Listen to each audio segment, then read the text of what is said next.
Prince Harry reportedly faced an awkward and embarrassing situation recently during a speech at a major event in California. The incident took place at the Living Legends of Aviation Awards in Los Angeles, where Harry was invited to present an award. Despite expectations of a philanthropic aviation-focused event suitable for his public image rehabilitation, things did not go as planned. When Harry took the stage, he faced loud jeers and boos from the audience, indicating discontent with his presence. During his brief remarks, he mocked his introduction, emphasizing that he no longer uses his royal title and insisted on being referred to simply as Harry. His 4-minute speech included bizarre non-sequiturs and political comments, which many found inappropriate. The booing continued throughout his time on stage, almost drowning out his words. Harry attempted to shush the rowdy audience at one point. The embarrassment did not end there. As he left the venue, massive digital billboards displayed messages booing him. One billboard read, "Harry, you bring us shame," while another flashed, "Go back to Mont," referencing the luxury California enclave where he resides with his wife Meghan Markle and their children.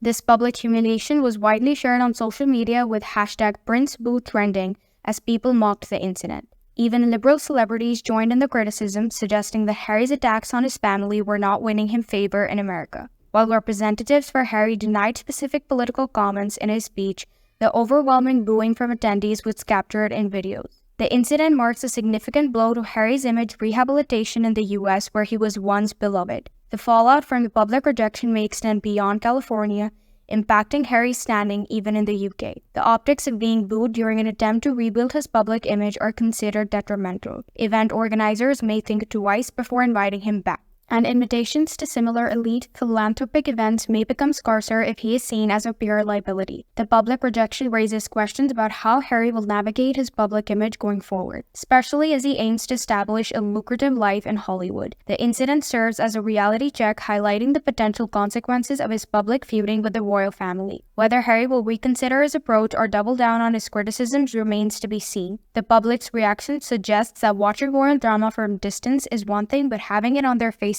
is another.